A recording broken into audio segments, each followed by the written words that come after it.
जय हिंद दोस्तों। आज देखेंगे हम अलंकार। दोस्तों शॉर्ट ट्रिक से अलंकार को सीखेंगे। दोस्तों आज जो हम अलंकार पढ़ेंगे मोस्ट अलंकार पढ़ेंगे और इनसे बाहर एक भी क्वेश्चन नहीं जाएगा आपका।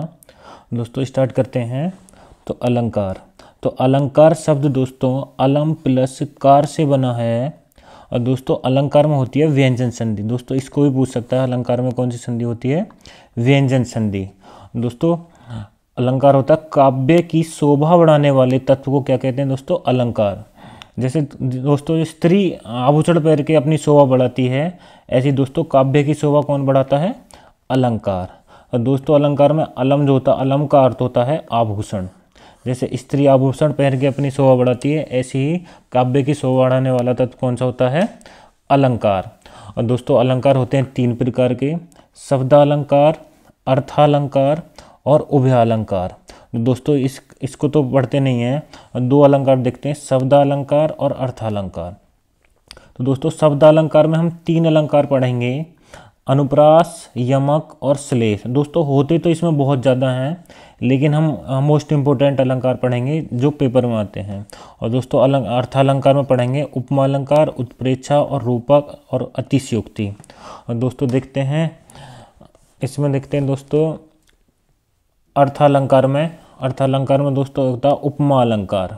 दोस्तों उपमा अलंकार कैसे पहचानेंगे हम, इसमें उपमा अलंकार है दोस्तों जहाँ पंक्ति में योजक चिन्ह, दोस्तों योजक चिन्ह और योजक चिन्ह के साथ सा, सी, से, सरिस, ऐसा, जैसा, ज्यों, समान शब्द आए तो दोस्तों वहाँ कौन सा अलंकार होता है, उपमा अलंकार होता है। दोस्तों उदाहरण देखते हैं उपमा अलंकार का। दोस्तों के वह टूटी सी छानी हती कह कंचन के अवधाम सुहावत। दोस्तों इसमें कौन सा अलंकार है, तो दोस्तों देखो इसमें योजक चिन्ह के बाद क्या आ गया, सी। तो दोस्तों जहाँ योजक चिन्ह के बाद सा, सी इनमें से कोई सा भी बढ़ा जाए तो वहाँ दोस्तों कौन सा अलंकार होता है, उपमा अलंकार। दोस्तों एक और उदाहरण देखते हैं इसका, काजल की रेख सी कतार है खजूर की। तो दोस्तों यहाँ भी रेख के बाद योजक चिन्ह और सी आ गया, तो दोस्तों इसमें कौन सा अलंकार है, उपमा अलंकार। तो दोस्तों उपमा अलंकार किसका, उसमें है अर्थालंकार का एक पहला है उपमा अलंकार और दूसरा दोस्तों देखते हैं रूपक अलंकार। हम दोस्तों जब पंक्ति में केवल योजक चिन्ह, दोस्तों क्या योजक चिन्ह आए तो कौन सा अलंकार होता है, रूपक अलंकार। तो दोस्तों योजक चिन्ह आए, ये नहीं आने चाहिए, सा, सी, सरिस नहीं आए और केवल योजक चिन्ह आए तो कौन सा अलंकार होता है, रूपक अलंकार। दोस्तों देखते हैं इसका उदाहरण, बीती विभावरी जागरी अंबर पनघट में डुबो रही तारा घट उषा नागरी। तो दोस्तों इसमें कौन सा अलंकार है, रूपक अलंकार। देखते हैं दोस्तों इसमें देखो अंबर और पनघट के बीच में योजक चिन्ह आया है और इसमें तारा और घट के बीच में। दोस्तों ये शब्द नहीं आने चाहिए, सा, सी से बस योजक चिन्ह आना चाहिए। तो कौन सा अलंकार होता है दोस्तों, रूपक अलंकार। दोस्तों जहाँ उपमेय और उपमान में भेद रहित आरोप दिखाया जाए वहाँ रूपक अलंकार होता है। दोस्तों इसकी वो है परिभाषा, इसको देख लेंगे, इसको भी पूछ लेते हैं। जहाँ उपमेय और उपमान में भेद रहित आरोप दिखाया जाए वहाँ रूपक अलंकार होता है। दोस्तों देखते हैं अगला अलंकार, देखते हैं उत्प्रेक्षा अलंकार। दोस्तों इसमें देखते हैं, यदि पंक्ति में जो, मानो, इब, मनु, जनु, मनहु, जनहु आता है वहाँ कौन सा अलंकार होता है, उत्प्रेक्षा अलंकार। दोस्तों इसका उदाहरण देखते हैं, मानो घर न हो कोई चिड़ियाघर हो। दोस्तों इसमें क्या आ गया, मानो। तो दोस्तों जहाँ मानो, इब, मनु, जनु आ जाए तो वहाँ कौन सा अलंकार होता है, उत्प्रेक्षा अलंकार। दोस्तों अगला अलंकार देखते हैं, अतिशयोक्ति अलंकार।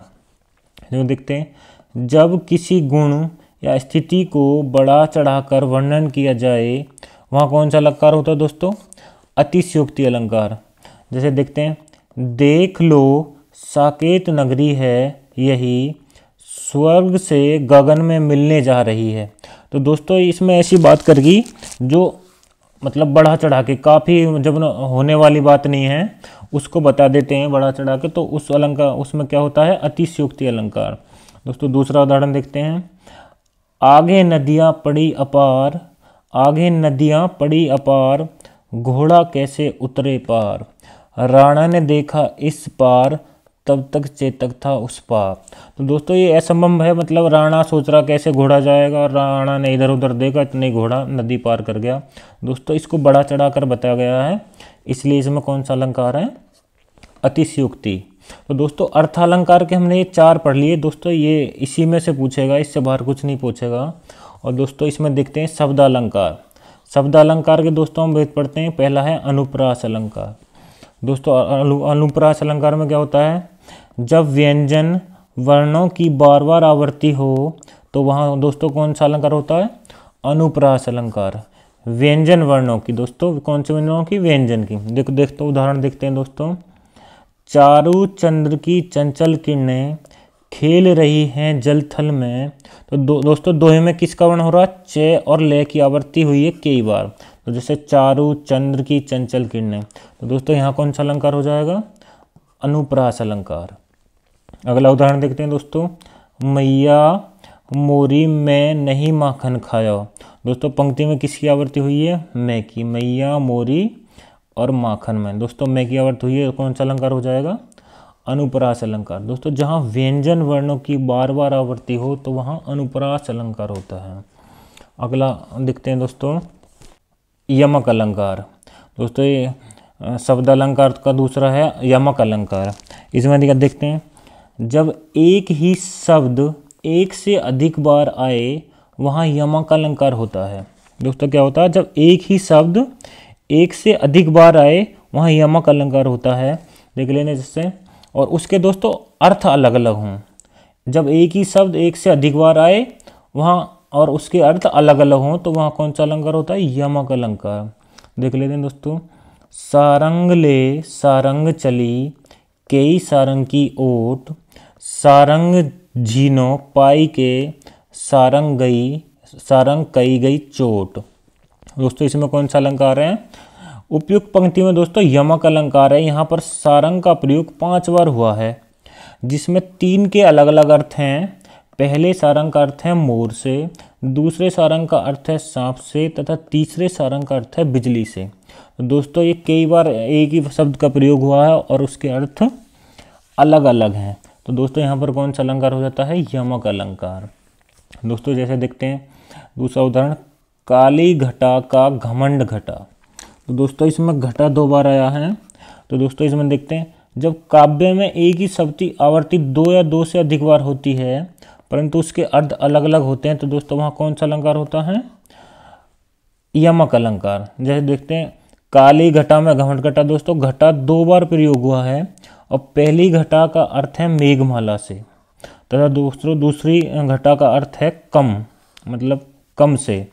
तो दोस्तों इसमें एक ही शब्द का अर्थ 2 बार अलग अलग निकल रहा है और 2 बार प्रयोग हुआ है, तो इसमें दोस्तों कौन सा अलंकार है? यमक अलंकार।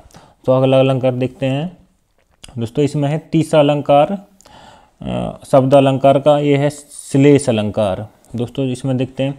जब एक शब्द में एक से अधिक अर्थ जुड़े हों, क्या हो दोस्तों? एक शब्द में एक से अधिक अर्थ जुड़े हों। देख लेते हैं जैसे दोस्तों। चिरंजीवो जोरी जुरे क्यों ने स्नेह गंभीर, को घटिए ब्रस भानुजा बेहलधर के वीर। तो दोस्तों इसमें कौन सा अलंकार है? श्लेष अलंकार।